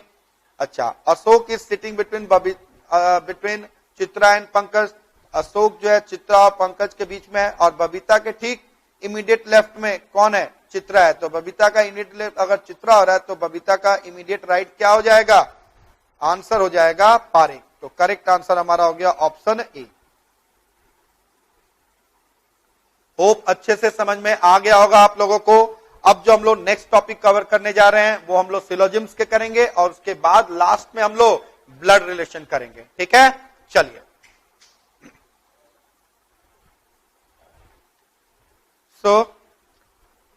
अभी तक हम लोगों ने सीटिंग अरेंजमेंट तक के सम्स किए थे, अब हम लोग सिलोजिम्स के सम्स कर रहे हैं। देखिए क्या दिया हुआ है इसमें, देखो सिलोजिम्स में मैं बार बार बताता हूं आप लोगों को, इसमें कुछ स्टेटमेंट रहते हैं, उसके बेसिस पे कंक्लूजन होता है और उसी को हम लोगों को ध्यान में रख के अपने आंसर्स को फाइंड करने होते हैं। तो देखो स्टेटमेंट हमारा यहां पर बोल रहा है क्या, some fruits are flower. Generally 2 statement और 2 कंक्लूजन होते हैं, लेकिन इस बार देखो इसमें 3 कंक्लूजन और 3 स्टेटमेंट और 4 कंक्लूजन दे दिया है। तो देखो स्टेटमेंट 1 बोल रहा है सम फ्रूट्स आर फ्लावर, अगर कुछ फ्रूट्स फ्लावर है, ठीक है, तो ध्यान दो हमारा डायग्राम कुछ ऐसा हो सकता है, सम फ्रूट्स आर फ्लावर, मतलब फ्रूट ऑफ फ्लावर में हम लोग कॉमन ले ले। अगर ये हमारा फ्रूट हो गया और ये हमारा अगर फ्लावर हो गया, ठीक है, तो बोल रहा है सम फ्रूट्स आर फ्लावर, कुछ फ्रूट्स फ्लावर है। अब बोल रहा है नो फ्लावर इज बोट, कोई भी फ्लावर बोट नहीं है, मतलब बोट बिल्कुल ही अलग हो जाएगा इससे, फ्लावर से अलग हो गया boat. All boats are river, सभी के सभी बोट्स क्या है, सभी के सभी बोट्स रिवर है। चलो, मतलब रिवर के अंदर में बोट हो गया। अब इसका कंक्लूजन देखो, बोल रहा है सम फ्रूट्स आर रिवर। जरा देखो तो सम फ्रूट्स आर रिवर हो रहा है क्या? नहीं हो रहा है, तो भाई इसको कैंसिल कर दिए।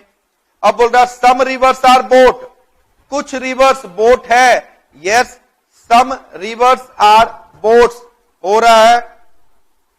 अब बोल रहा है सम रिवर्स आर फ्रूट्स, कुछ रिवर फ्रूट्स है ना, ये नहीं हो रहा है। अब बोल रहा है सम फ्लावर्स आर फ्रूट्स, कुछ फ्लावर्स फ्रूट्स हैं। यस, अगर सम फ्रूट्स फ्लावर होंगे तो कुछ फ्लावर्स भी फ्रूट मस्ट भी होंगे, तो इट मीन्स हमारा जो है ये चौथा नंबर करेक्ट है। तो यहां पर क्या देख रहे हैं कि only option 2 and option 4 satisfying the condition. तो देख लो भाई कौन सा है। ऑप्शन ए 1 एंड 3 नहीं, ऑप्शन बी 2 एंड 3 नहीं, option C only 2 and 4 follows. Yes, only 2 and 4 follows. तो करेक्ट आंसर हमारा ऑप्शन सी हो जाएगा। This is the correct answer. Hope अच्छे से समझ में आ गया होगा आप लोगों को। देखो क्वेश्चन बोला था सम फ्रूट्स आर फ्लावर, तो कुछ फ्रूट फ्लावर मान लिए। नो फ्लावर इज बोट बोला है तो बोट को अलग बना दिए। ऑल बोट्स आर रिवर, तो सभी बोट्स रिवर हैं, मतलब रिवर के अंदर में बोट है। अब सम फ्रूट्स आर रिवर बोल रहा है तो कुछ फ्रूट्स रिवर तो हो ही नहीं सकते। सम रिवर्स आर बोट, यस कुछ रिवर बोट है क्योंकि बोट जो है वो रिवर के अंदर में है। Next one, some rivers are fruits, कुछ रिवर फ्रूट्स नहीं हो रहे हैं, लेकिन some flowers are fruit, yes some flowers are fruit हो रहे हैं। तो only 2 and 4 follow. Second one में आ जाओ भाई, सेकेंड वन में आ जाओ। दिया है all buildings are rain, all buildings are रैन।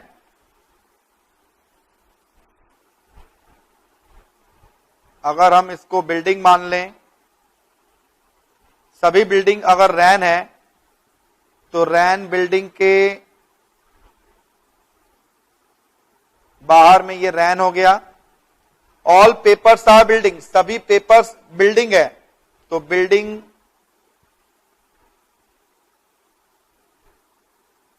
ये हमारा पेपर हो गया। ऑल डॉग्स आर पेपर, मतलब डॉग जो है वो पेपर में आ गया भाई। ऐसे इस तरह का हमारा जो है देखो वेन डायग्राम बनेगा। सभी के सभी डॉग्स पेपर है, सभी के सभी पेपर्स बिल्डिंग है और सभी के सभी बिल्डिंग्स जो है वो रैन है। ये हमारा डायग्राम हो गया। अब कंक्लूजन देखो, ऑल डॉग्स आर रैन, सभी डॉग्स रैन है। यस बिल्कुल सही होगा ये। All rains are building, all rains are building, sorry some rains are building. Yes some rains are building बिल्कुल सही है। याद रखना सम रैन्स आर बिल्डिंग बोल रहा है तो सही है, लेकिन अगर ऑल रैन बोलता तो ये सही नहीं होता। अब बोल रहा है सम रैन्स आर पेपर, कुछ रैन पेपर भी है। यस बिल्कुल है, ठीक है। तो हमको क्या दिखाई दे रहा है? All dogs are rain, all dogs are rain बिल्कुल करेक्ट है ये। मतलब पहला दूसरा तीसरा चौथा सभी के सभी करेक्ट हो रहे हैं। तो option A 1 follows, 2 follows, both A and B, all follows. तो आंसर हो जाएगा all follows, that is option D. तो इसका करेक्ट आंसर हमारा हो गया ऑप्शन डी, ठीक है। चलिए नेक्स्ट सम में आ जाइए। सम फ्लावर्स आर रोड्स, देखो बोल रहा है क्या कि some flowers are roads. Diagram ऐसे बना लेते हैं हम। कुछ फ्लावर्स रोड्स हैं, सम रोड्स आर डोर, कुछ रोड्स डोर है। तो डायग्राम कुछ ऐसा भी हो जाएगा। सम डोर्स आर हाउसेस, तो सम डोर्स आर हाउसेस ऐसे बना लिए भाई। सम फ्लावर्स आर रोड, ये हमारा फ्लावर है, ये रोड है, ये डोर है और ये हाउस है। इस तरह का डायग्राम है मेरा, ठीक है। अच्छा अब देखो क्वेश्चन में बोल रहा है some houses are flower, some houses are flower, नहीं कैंसिल। सेकेंड वन बोल रहा है सम डोर्स आर फ्लावर्स, कुछ डोर्स फ्लावर, ये भी नहीं। Next some flowers are door, कुछ फ्लावर डोर, नहीं हो रहा है। अब बोल रहा नो हाउस इज फ्लावर, एक चीज ध्यान दो, no house is flower, no house is flower, एक चीज नोटिस करो, यहां पर ये जो हमारा चौथा नंबर स्टेटमेंट दिया है, एक जगह पे बोल रहा है क्या कि सम हाउसेज आर फ्लावर। अगर सम हाउसेज आर फ्लावर बोल रहा है, उसके बाद बोल रहा है नो हाउसेज इज फ्लावर, तो नो हाउसेज इज फ्लावर तो यहां पे गलत हो जाएगा ना। नो हाउसेज इज फ्लावर, देखो नो हाउसेज इज फ्लावर, जो हमारा ये वैन डायग्राम है, अगर से फॉर एग्जाम्पल मान लिए कि इस डायग्राम को अगर हम ऐसे बनाते हैं, ये हमारा एफ था, ये हमारा आर था, ये हमारा डी था, और इसके अंदर अगर हम इस तरह का डायग्राम बना देते हैं, ऐसे बोला है ना कि सम डोर्स आर हाउस, कुछ डोर्स हाउस है, अगर हम इस पूरे को लेके अगर ऐसे हाउस बना देते हैं, ठीक है, तो नोटिस करो यहां पर अगर हमारा वैन डायग्राम कुछ ऐसा होता, ठीक है, तो यहां पर देखो सम हाउसेज आर फ्लावर, देखो तो सम हाउसेज आर फ्लावर, ये फॉलो कर रहा है, ये अगर फॉलो कर रहा है सम हाउसेज आर फ्लावर, ठीक है, तो चौथा नंबर जो कंक्लूजन है that is no house is flower, no house is flower, ये तो गलत हो गया। सम हाउस अगर फ्लावर हो रहा है तो नो हाउस मस्ट भी गलत हो रहा है। तो इस डायग्राम के अनुसार अगर पहला सही हो रहा है तो दूसरा गलत हो रहा है, लेकिन ये वाला डायग्राम के अनुसार अगर हम देख रहे हैं कि सम हाउसेज आर फ्लावर, कुछ हाउसेज अगर फ्लावर है, ठीक है, अगर ये गलत है, पहला नंबर कंक्लूजन गलत है। देखो दूसरा और तीसरा तो हमको इसमें आराम से पता चल गया, सम डोर्स आर फ्लावर नहीं होगा, कुछ डोर्स जो है देखो सम डोर्स आर फ्लावर नहीं हो रहे हैं, और उसके बाद फिर सम फ्लावर्स आर डोर भी नहीं हो रहे, अगर डोर्स फ्लावर नहीं है तो फ्लावर भी डोर नहीं होंगे। लेकिन चौथा number no house is flower, देखो इसमें no house is flower, no house is flower ये सही बता रहा है, ठीक है, तो इस डायग्राम के अनुसार अगर पहला गलत है तो दूसरा सही है, लेकिन अगर हम इस तरह का डायग्राम करेंगे तो पहला सही होगा तो दूसरा गलत हो जाएगा। इट मींस ये हमारा आइदर और वाला ऑप्शन हो जाएगा यहां पे, तो आइदर 1 और 4 फॉलोज, इसका आंसर हमारा हो जाएगा आइदर 1 और 4 follows, that is option B. ध्यान रखिएगा इस टाइप का जब भी अगर सम्स आता है तो हम लोग को इस तरह से अपना कंक्लूजन निकालना पड़ता है, क्योंकि कभी कभी आइदर और वाला रहता है तो कंफ्यूजिंग रहता है, तो हमको डायग्राम को कंक्लूजन के अनुसार सेट करना पड़ता है कि भाई हमारा जो है डायग्राम वो बिल्कुल सही है कि नहीं, कहीं आइदर और वाला ऑप्शन तो नहीं है। तो देखो पहले हमने ऐसे बनाया तो चेक किया तो पहला गलत दूसरा सही दिखा रहा है, लेकिन अगर हम इसमें आइदर और अगर है तो इसको हम लोग ऐसे भी बना के चेक किए तो हमको ये समझ में आया कि अगर पहला गलत हो रहा है तो दूसरा राइट हो रहा है। इट मीन्स ये हमारा आइदर और वाला ऑप्शन है, ठीक है, क्लियर हो गया। क्योंकि इस सम्स में या तो सम हाउसेज आर फ्लावर होंगे या फिर नो हाउसेज इज फ्लावर होगा, ठीक है। चलो अभी नेक्स्ट आ जाइए। अब बोल रहा है क्या कि सम फोन्स आर वॉचेस, कुछ फोन्स जो है वो क्या है, वॉचेज हैं, सम फोन्स आर वॉचेस। तो डायग्राम कुछ ऐसा, ये वॉच हो गया, सॉरी ये फोन हो गया तो ये वॉच हो जाएगा। मान लिए कि ये हमारा पी है तो ये हमारा वॉच हो गया। अब बोल रहा है ऑल वॉचेज आर गन, सभी के सभी वॉचेज जो है वो क्या है, गन है, तो इसको हम जी मान लेते हैं भाई, गन मान लिए। ऐसे डायग्राम हमारा कुछ इस तरह से बन गया। अब कंक्लूजन देखो भाई, बोल रहा है ऑल गन्स आर वॉचेज, देखो तो ऑल गन्स आर वॉचेज, सभी के सभी गन्स जो है देखो ऑल गन्स आर वॉचेज, ठीक है। Some phones are watches, some phones watches है, ऑल वॉचेज आर गन्स, अच्छा ऑल वॉचेज आर गन्स है, डायग्राम उल्टा बना दिया इसका, सॉरी, चलो भाई ठीक कर लो।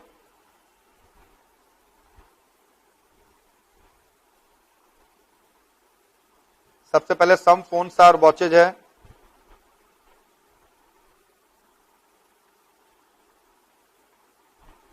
तो सम फोन्स हमारा वॉच हो गया। अब बोल रहा है ऑल वॉचेज आर गन, सभी के सभी वॉचेज गन है, मतलब गन जो है वॉच के बाहर,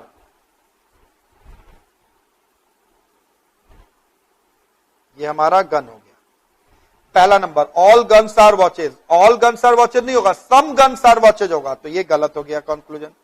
सम गन्स आर फोन, देखो some guns are phone, yes some guns जो है वो फोन होगा, ठीक है, क्योंकि देखो सम गन्स आर वॉचेज है और यहां पे सम फोन्स आर वॉचेज बोला है, तो सम गन्स आर फोन जो है ये हमारा करेक्ट है। तो ओनली 2 फॉलोज, तो आंसर हमारा क्या हो जाएगा? Only 2 follows, option B, this is the correct answer.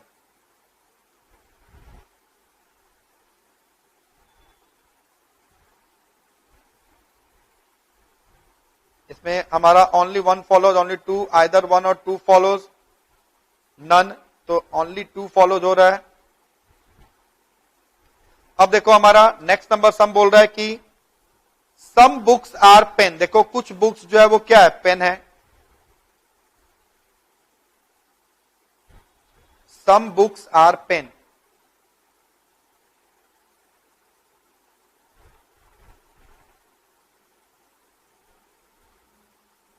ये बुक है और ये हमारा पेन है। Book, pen, some books pen है। नो पेन इज पेंसिल, कोई भी पेन पेंसिल नहीं है। तो ये हमारा पेंसिल हो गया,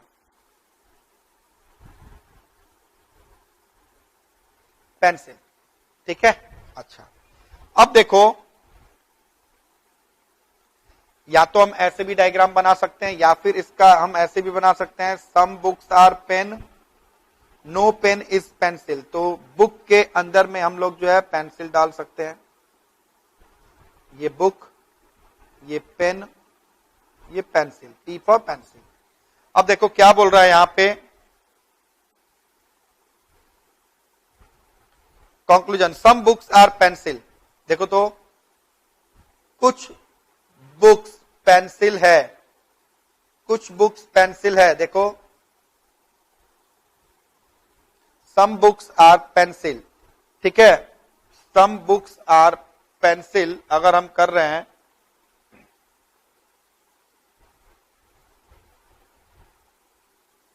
सम बुक्स आर पेंसिल, इसमें तो बुक पेंसिल नहीं हो रहा है।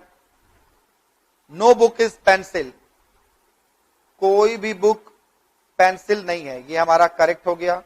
मतलब पहला गलत तो दूसरा राइट हो रहा है। लेकिन अगर इस डायग्राम के अनुसार निकाले तो सम बुक आर पेंसिल हो रहा है, और अगर सम बुक आर पेंसिल अगर हो रहा है तो no book is pencil, no book is pencil, ये तो गलत हो गया मेरा भाई।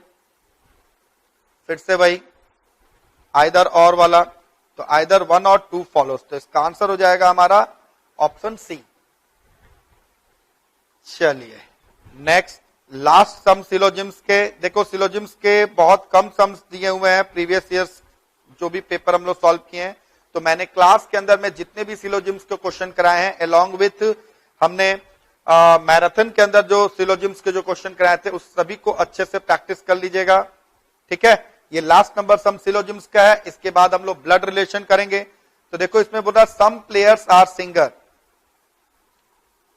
ये प्लेयर है और यहां पर बोल रहा है क्या कि सम प्लेयर्स जो है वो सिंगर है।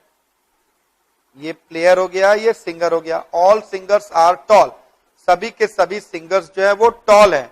तो भाई अगर सभी के सभी सिंगर्स टॉल हैं तो सिंगर्स के बाहर में भाई टॉल हो गया। अच्छा, अब देखो इसमें हम लोग का क्या दे रहा है, इसमें अब हम लोग का conclusion 1, some players are tall, some players are tall, कुछ प्लेयर्स जो है टॉल है, बिल्कुल ठीक बता रहा है भाई ये। ऑल प्लेयर्स आर टॉल, सभी प्लेयर्स टॉल है ना, ये सही नहीं होगा। तो सम प्लेयर्स आर अगर टॉल है तो ऑल प्लेयर्स आर टॉल तो होगा ही नहीं, क्योंकि सभी के सभी प्लेयर्स जो है वो टॉल में नहीं आ रहे हैं, सम प्लेयर्स आ रहे हैं। तो ओनली 1 फॉलोज, तो इसका आंसर हम लोग का हो जाएगा ओनली 1 फॉलोज। होप एकदम अच्छे से आप लोग को सिलोजिम्स वाला भी क्वेश्चन समझ में आ गया होगा। तो अब हम लोग जो नेक्स्ट टॉपिक करने जा रहे हैं वो है ब्लड रिलेशन। ओके, सो अब हम लोग लास्ट टॉपिक कर रहे हैं, दैट इज ब्लड रिलेशन। देखो नवंबर 2019 में ब्लड रिलेशन का बड़ा इंटरेस्टिंग क्वेश्चन किया था। एक ही क्वेश्चन में 4 क्वेश्चन पूछ दिया था, ठीक है। तो चलो इसको एक बार हम लोग पढ़ते हैं। कई सारे बच्चे डर गए थे, बट जब सम्स को अच्छे से पढ़ के इसको सॉल्व करोगे तो आप देखोगे कि बहुत ही इजी क्वेश्चन था और 4 मार्क्स आपको यूं ही मिल गए। देखो क्वेश्चन क्या बोल रहा है, read the following information carefully to answer the given question. 6 member of a family namely A B C D E and F, फैमिली में टोटल 6 मेंबर्स है from A to F, are travelling together, एक साथ travel कर रहे हैं। B is the son of C. अब देखो जो जो इंफॉर्मेशन दिया गया है उसके हिसाब से देखो बोल रहा है क्या, B is the son of C. तो सिंपल ध्यान दो एक बार, B is the son of C बोल रहा है।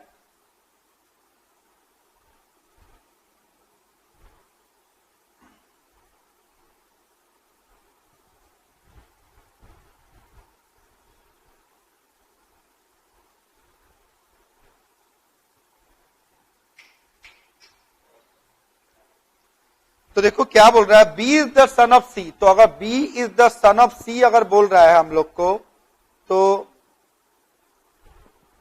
अगर हम ऐसे करें, यहां पर सी दिखाएं और इसके नीचे बी दिखा दें, क्योंकि साफ साफ मेंशन किया है कि B is the son of C, इसका मतलब इसका जेंडर जो हो गया ये मेल हो गया, but C is not the mother of B.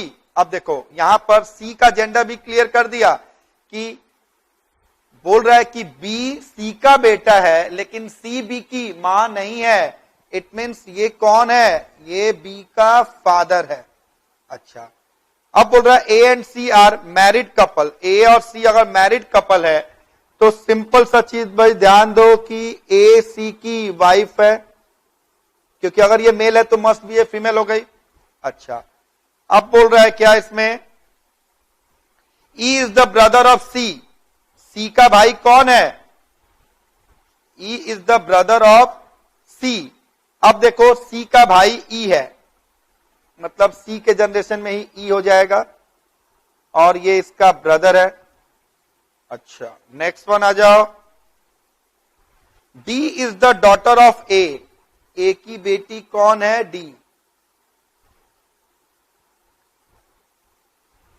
D is the daughter of A, F is the brother of B और एफ बी का भाई है। तो बस एफ बी का भाई है। चलो 6 मेंबर्स जो है हमको दिखाई दे दिए। अब इसमें देखो क्वेश्चन पूछ रहा है कि इसके बेसिस पे 4 क्वेश्चन पूछा गया। पहला बोल रहा है how many male members are there in the family. देखो भाई मेल मेंबर कितने हैं, 1 2 3 4। तो आंसर क्या हो जाएंगे हमारे आंसर हो जाएंगे there are 4 male members in the family. Answer हो जाएगा 4, that is option C. Clear हो गया।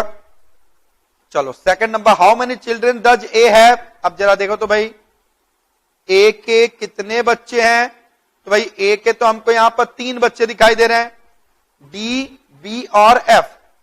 चलो तो आंसर हो जाएगा 3, that is option C. What is the relation of E to D. जरा देखो तो एक बार ई और डी का रिलेशन क्या दिख रहा है, इसका भाई है, मतलब भाई का ये बेटी है, तो ये कौन हो गया, अंकल हो गया। तो आंसर हो जाएगा अंकल।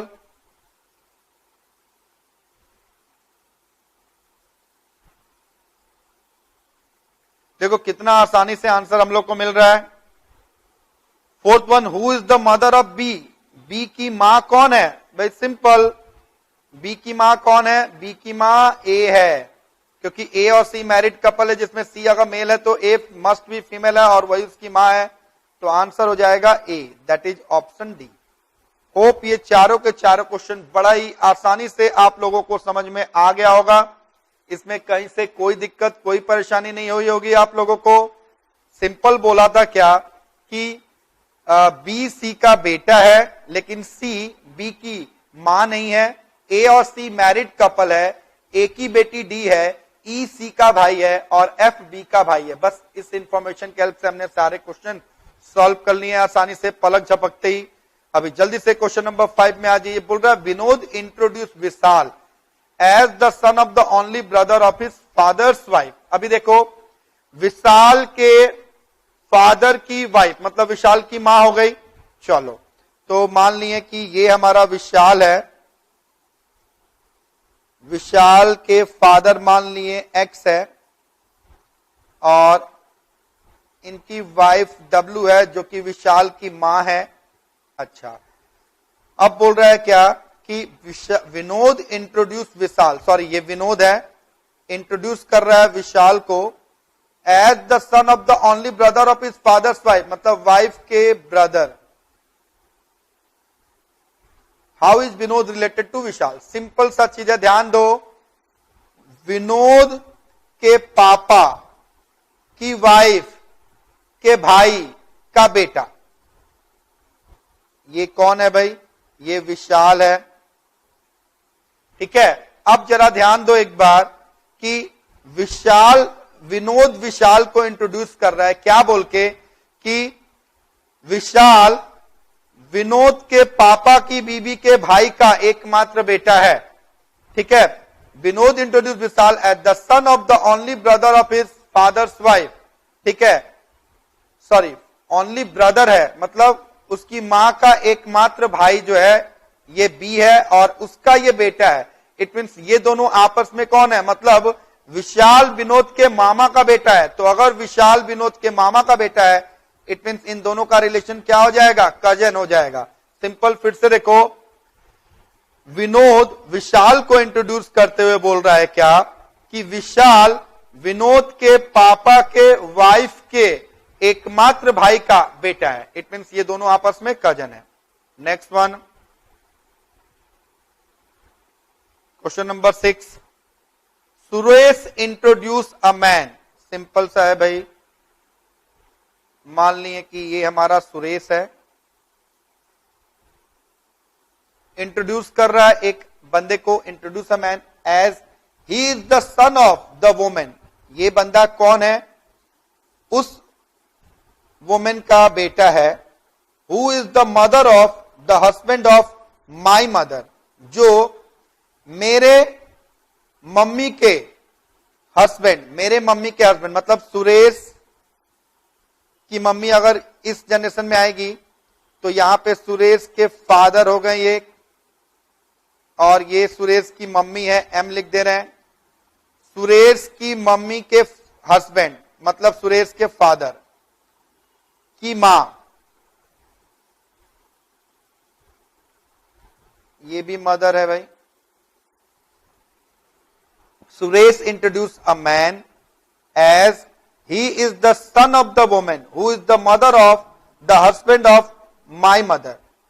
सिंपल सा बात है, ध्यान दो कि मान लिए कि ये जो एफ है यही हमारा एक्स है। सुरेश इस बंदे की तरफ दिखा के बोल रहा है, सुरेश इसको दिखा के बोल रहा है क्या? इस बंदे की तरफ कि ही is the son of the women who is the mother of the husband of my mother.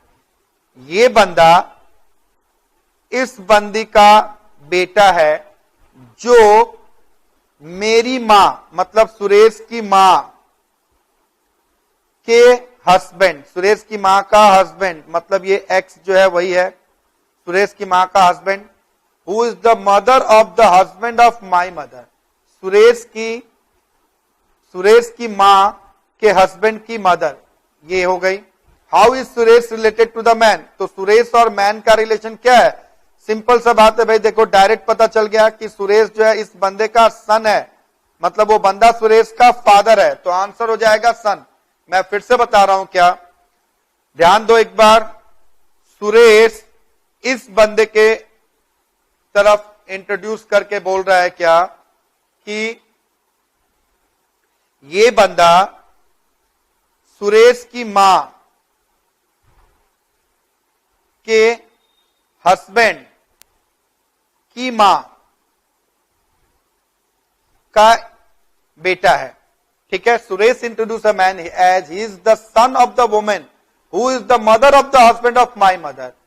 Suresh इस बंदा की तरफ इंट्रोड्यूस करके बोल रहा है कि ये बंदा वो बंदा है जो मेरी मां के हस्बैंड का मां का बेटा है। मतलब ये बंदा कौन है? ये बंदा सुरेश का फादर है और ये सुरेश की दादी है जिसका बेटा सुरेश का फादर है।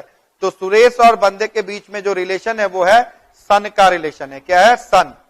Suresh is the son of the person. Next one आ जाओ। A read a book and find the name of the author familiar. Common question already हम लोग किए हुए हैं अपने मैथ में। बोल रहा है क्या कि ए एक बुक को पढ़ रहा है और वहां पर ऑथर का नाम जो है फैमिलियर पा रहा है। The author B is the paternal uncle of C. मान लीजिए ये बी है, अंकल है मतलब मेल, और ये सी है। इसका चूंकि बी सी का पैटर्नल अंकल है इसलिए सी बी के नीचे वाले जनरेशन में होगा। अच्छा, सी इज द डॉटर ऑफ ए। चलो इसका भी जेंडर क्लियर हो गया, ये ए है और सी ए की बेटी है। इट मीन्स बी के जनरेशन में ही ए होगा। अच्छा, how is B related to A. अब ध्यान दो जरा एक बार, सिंपल सा, A read a book and find the name of the author family. The author B is the paternal uncle of C. एक चीज ध्यान देना कि बी जो है सी का पैटर्नल अंकल है। इट मीन्स ए कौन है, सी की मां है, ठीक है, तभी तो मम्मी का भाई मामा होगा। The author B is the paternal uncle of C. C is the daughter of A. C A की बेटी है। How is B related to A. अभी बी और ए का रिलेशन क्या है, ये दोनों आपस में कौन है, ये दोनों आपस में ब्रदर हो नहीं सकते, क्योंकि अगर ब्रदर होता तो ये पैटर्नल अंकल नहीं अंकल कहलाता। इट मीन्स ए बी की कौन है, how is B related to A. तो आंसर हम लोग का हो जाएगा B is the brother of A. ध्यान दो, बी ए का भाई है, याद रखना। Simple how is B related to A बोल रहा है मतलब बी ए का भाई है, लेकिन अगर ए रिलेटेड टू बी बोलता तो ए बी की बहन हो जाता आंसर। ठीक है, क्लियर हो गया ये। तो करेक्ट आंसर हमारा ऑप्शन ए। ए बोल रहा है एक बुक को पढ़ रहा है और ऑथर का नाम फैमिलियर पा रहा है। ऑथर बी जो है वो सी का पैटर्नल अंकल है और सी ए की डॉटर है। ध्यान दो, सी अगर ए की डॉटर है इट मीन्स यहां पर ए जो है वो क्या हो जाएगा, ए और ए का जो साइन है वो नेगेटिव हम इसलिए पकड़ के चल रहे हैं क्योंकि अगर बी सी का मामा है तभी तो ए सी की मां होगी और मम्मी का भाई मामा कहलाता है। इट मीन्स ए और बी दोनों कौन है, भाई बहन है। तो बी का ए से क्या रिश्ता है, ब्रदर है। ए का बी से क्या रिश्ता है, तो सिस्टर है। तो करेक्ट आंसर हो गया ब्रदर। नेक्स्ट वन में आ जाइए। P and Q are brothers. Simple, P और Q एक ही जनरेशन में क्योंकि ब्रदर्स है। इस पे भी प्लस, इस पे भी प्लस।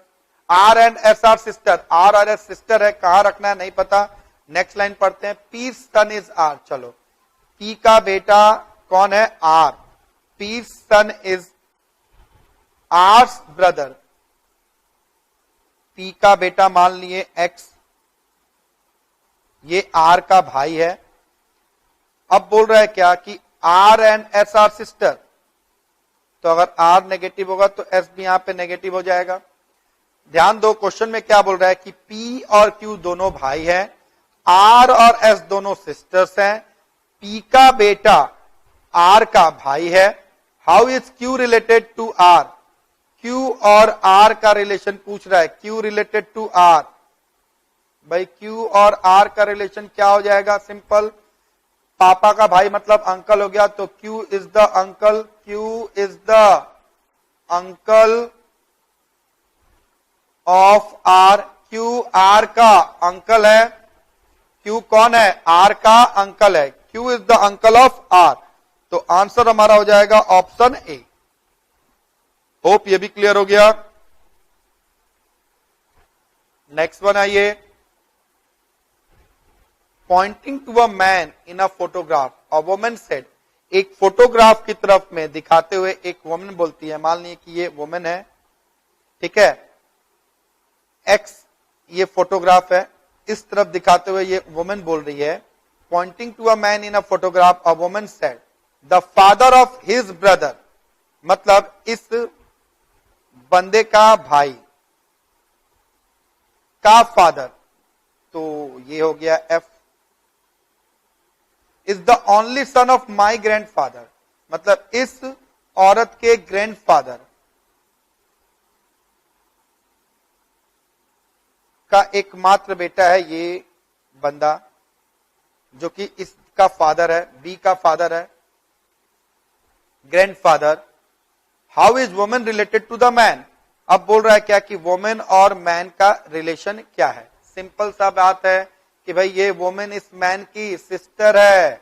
फिर से देखो, pointing to a man in a photograph, ये वुमेन है, ये मैन है, इसकी तरफ पॉइंट करके वुमेन बोलती है कि the father of his brother. ठीक है, ध्यान दो, इस बंदे के भाई का फादर, तो बंदे का भाई का फादर कौन है? Is the only son of my grandfather, मेरे ग्रैंडफादर के एकमात्र बेटे हैं।